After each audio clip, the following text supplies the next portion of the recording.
for joining us for another episode of Cryptocurrent. Just one quick reminder. Cryptocurrent is a cryptocurrency and blockchain education platform that's bridging the gap between the curious newcomers who are just discovering the space and the thought leaders who are shaping its future. All opinions expressed by Richard Carthon, the Cryptocurrent team, and their guests on this show are exclusively their own opinions. You should not treat any opinion expressed by Richard, the team, and their guests as a specific inducement to make a particular investment or to follow his financial advice. This show and any other Cryptocurrent production is exclusively for informational purposes.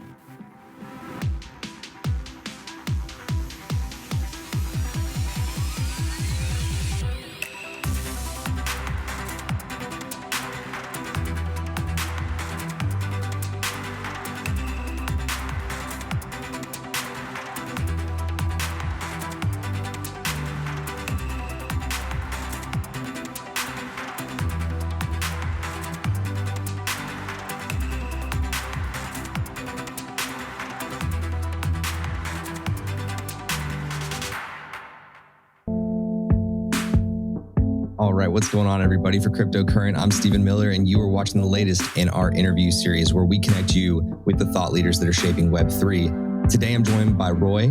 You may know him as Zeneca33 on Twitter. He's also the founder and lead of the Zen Academy NFT project. Roy, how are we doing today? Doing well, all things considered. Excuse me.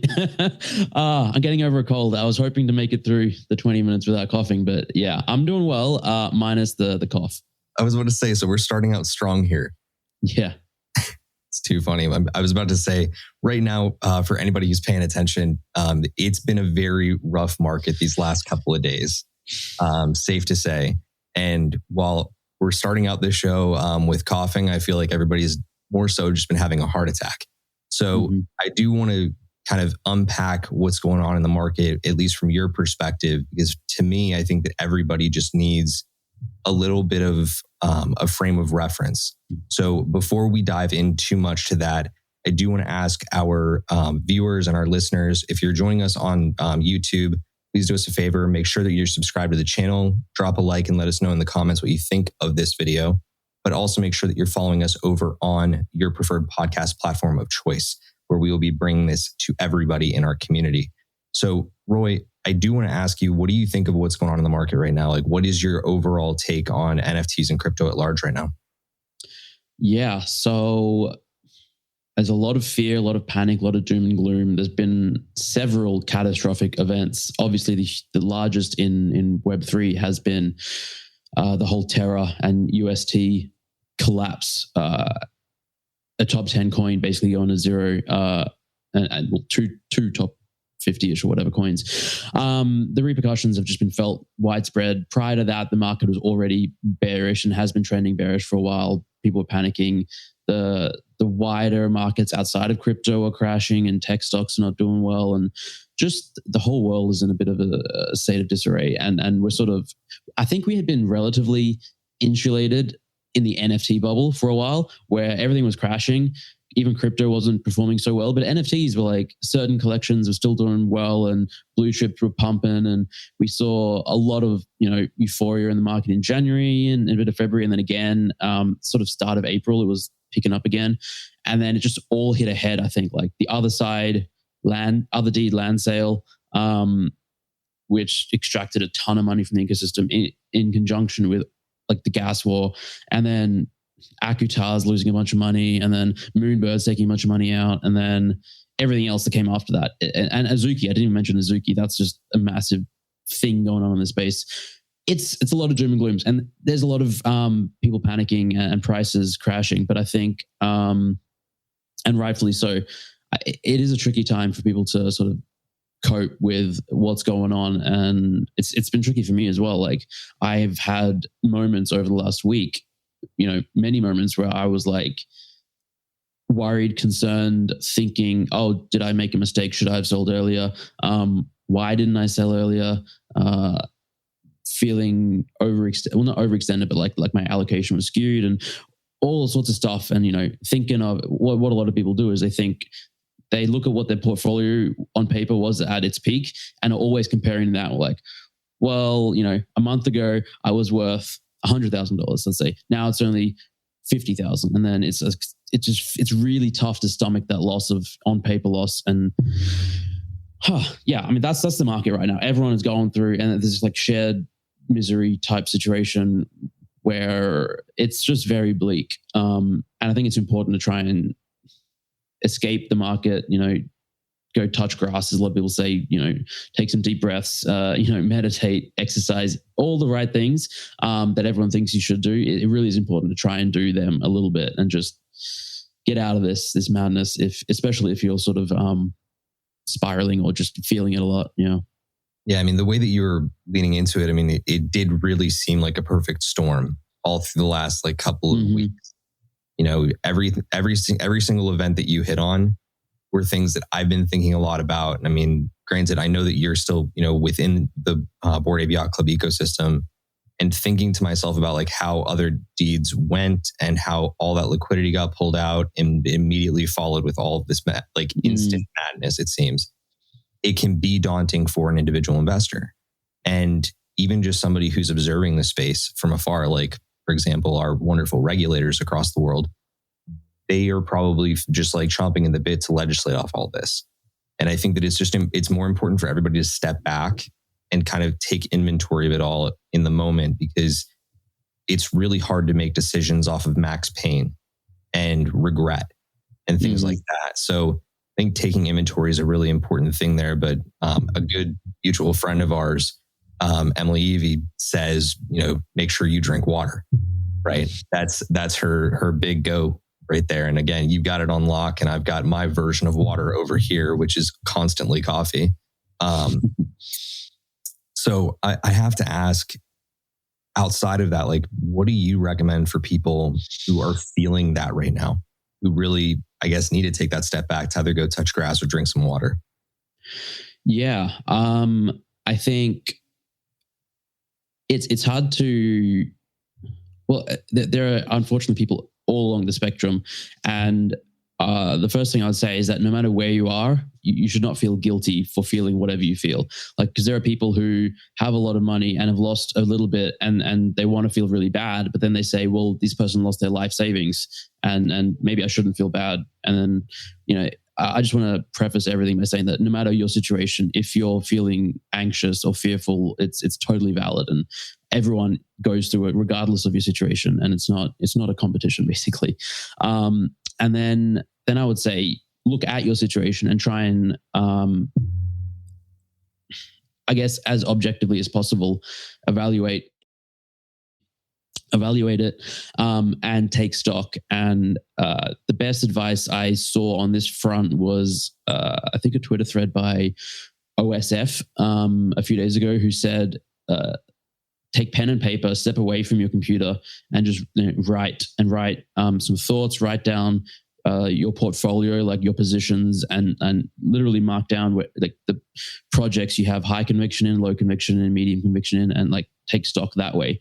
But maybe that doesn't apply to you. Maybe you literally did lose everything and you have nothing left to look at.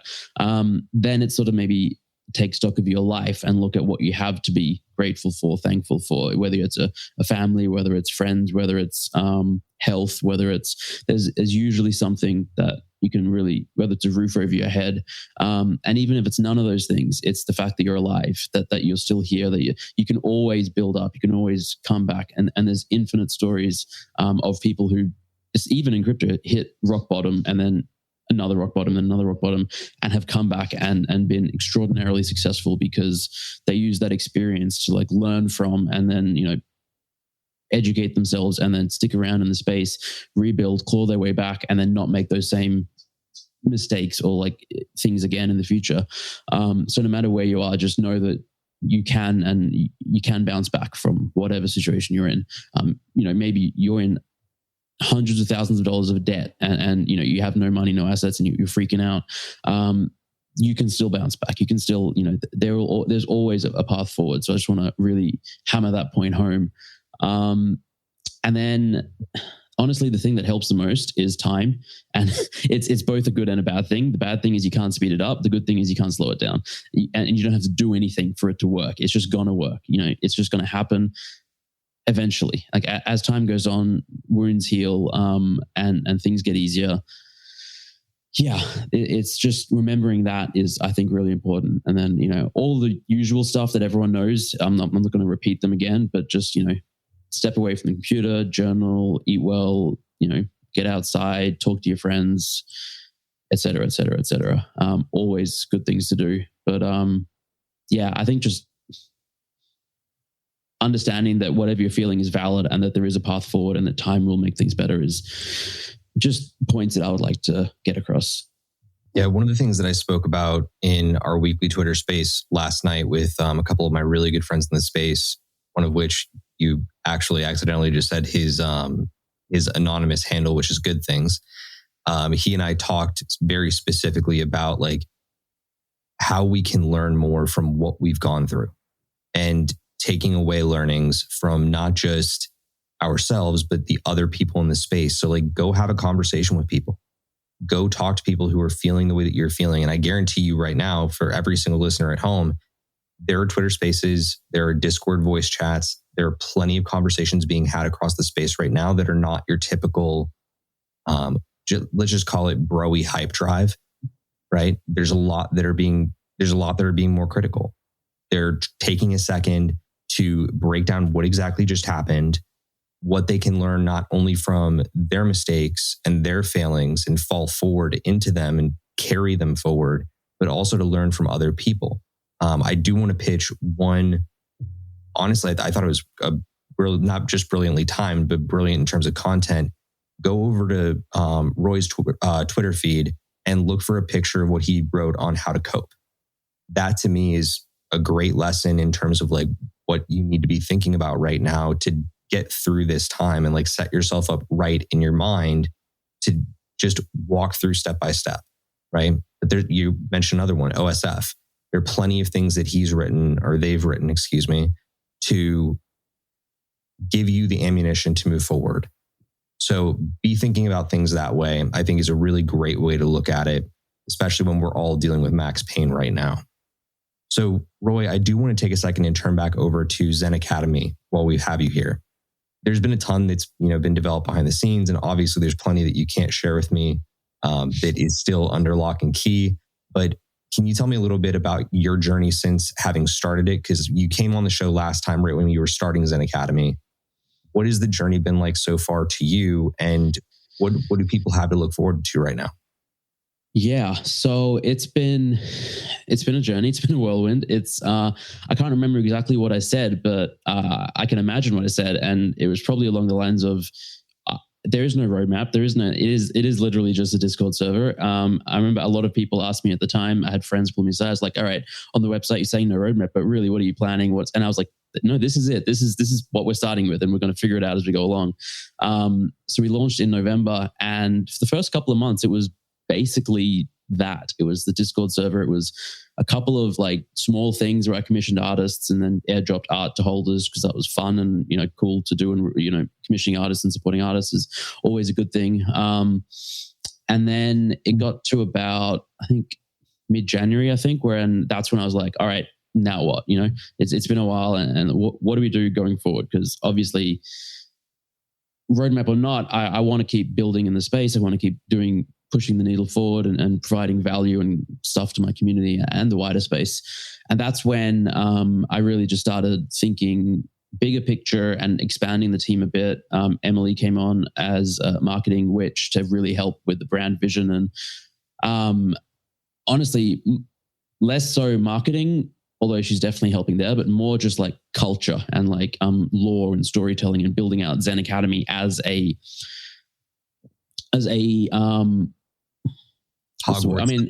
yeah, I'm glad you said it. I can't say it, or I shouldn't say it. But yeah, this fantastical, this magical, this futuristic space where she's a creative writer. She's written a lot of lore for Zen Academy now, and that's stuff that we've internally seen, but we haven't really given out to the public yet. But we're going to start drip feeding that in various places and just baking a story into Zen Academy. So I realized how important, like I sort of looked at all of my successful projects and the ones that I really appreciated the most. And it always came down to like storytelling, world building, lore, and the power of that. Because humans at our core, we're storytellers. And I think that figuring out how to weave a story and narrative into Zen Academy and make it fun as well as educational is something that I really wanted to focus in. So we've been working on that behind the scenes.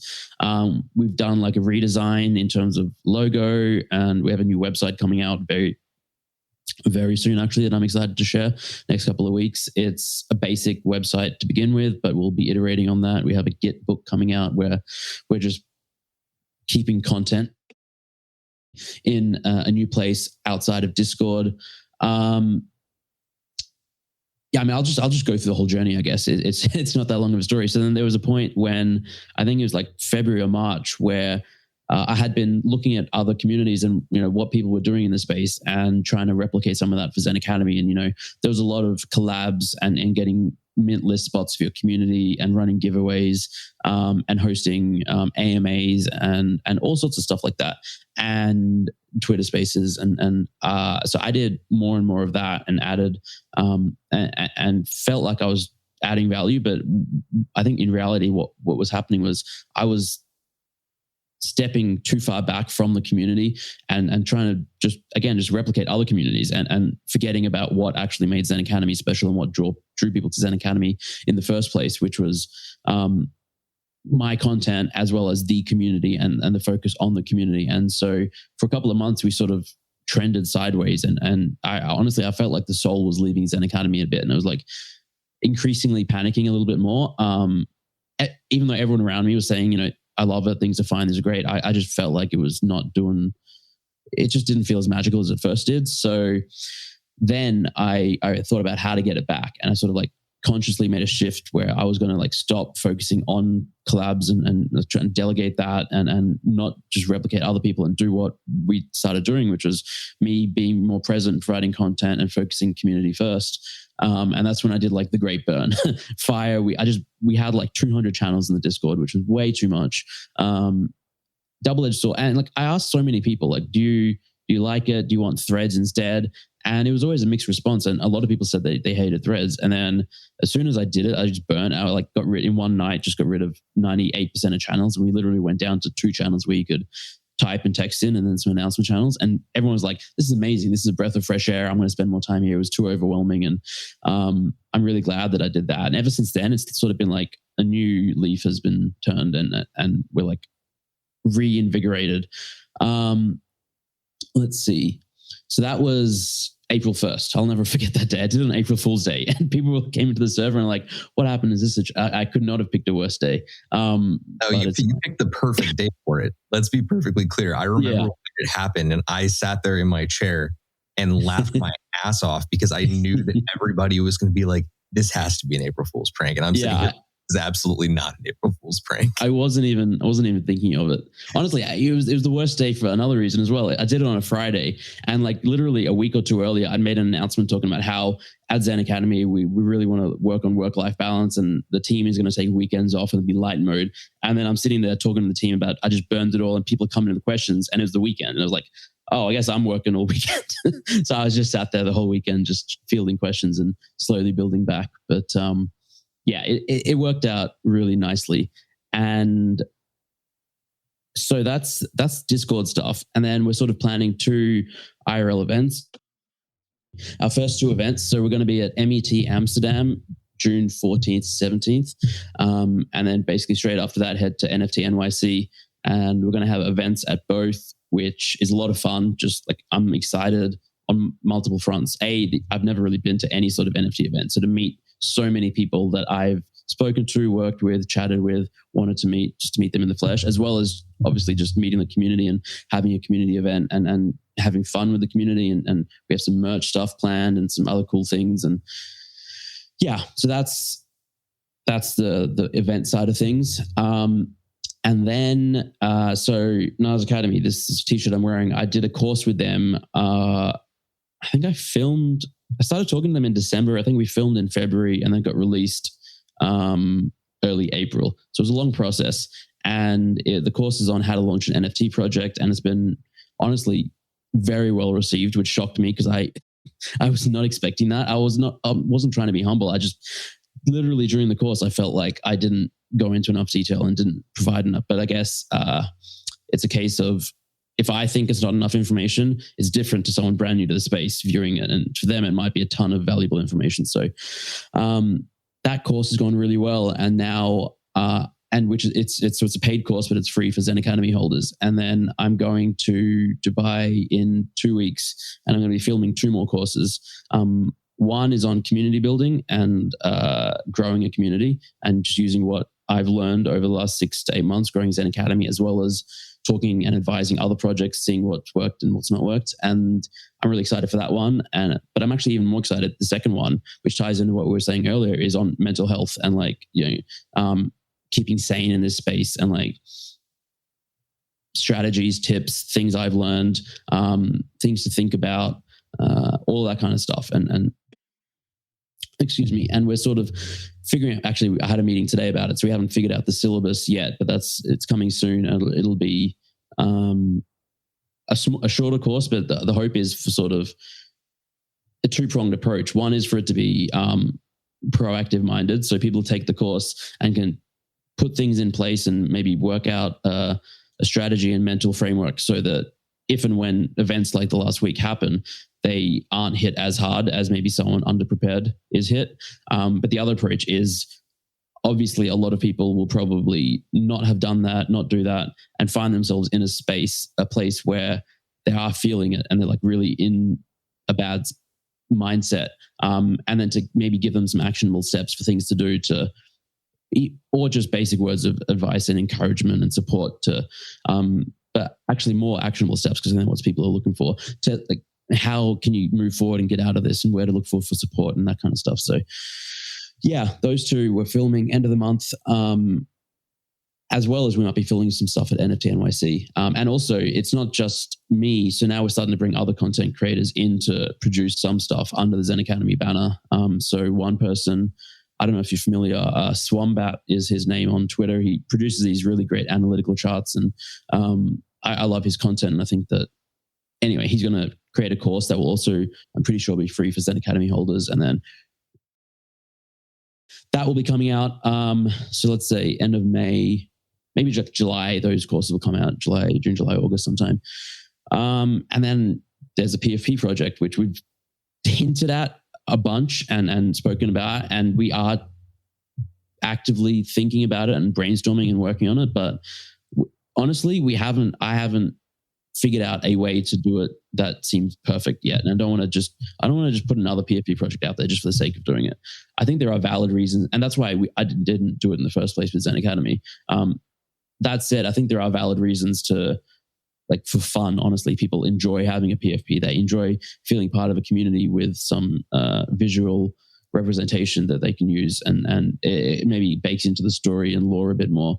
But figuring out the logistics and all of that is tricky. I have a meeting on Tuesday with my operations manager about that, and we're going to brainstorm and plan. But honestly, it is many months away still. It's not something we're rushing. If we do it, it's not even a guarantee thing. I would say Q3, Q4 this year is a somewhat realistic date. Yeah, that's a bunch of stuff that's happening at Zen Academy. And then there's a 333 club, which I'm also very excited about. And that's a separate thing, which is the more exclusive club of builders and founders. And that's almost sold out now. So I think we've had the longest running mint list in NFT history. So we opened the mint list in October, November, and we're still adding names to it now, but we've just finished adding names to it. And yeah, that's going well as well. And focusing on building that out in a separate way. And we have a couple of events lined up as well.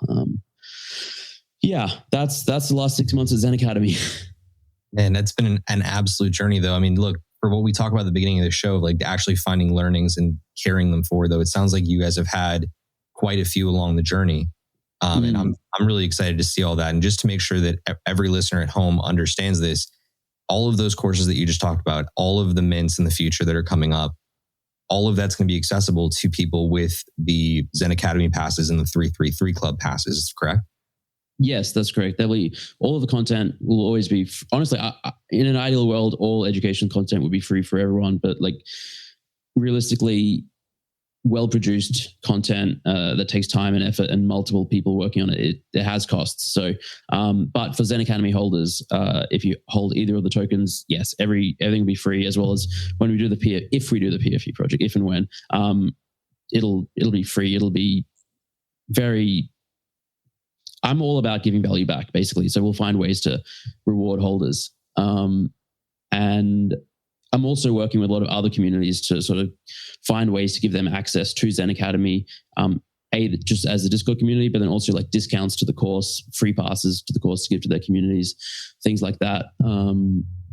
If you're watching this and you're a project founder, you have a community, reach out to me and we'll be able to work something out.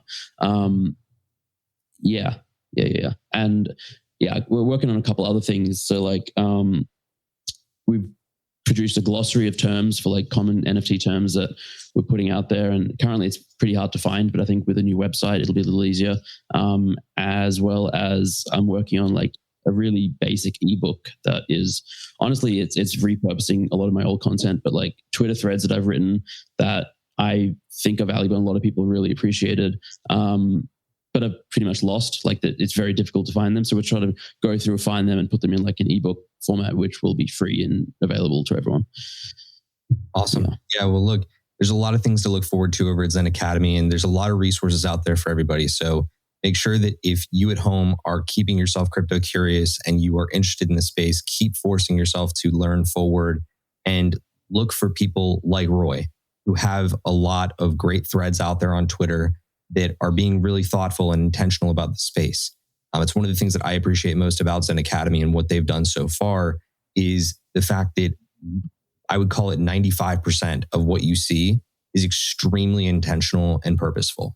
And intention and purpose, I think, is oftentimes the guiding light behind these NFT communities, but should also be the guiding light behind a lot of us here in this space to work through things like what we're dealing with now in the markets.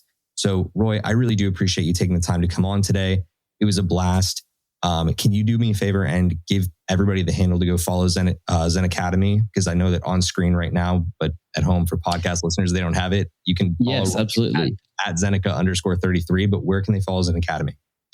Zen Academy is at ZenAcademy_ on Twitter.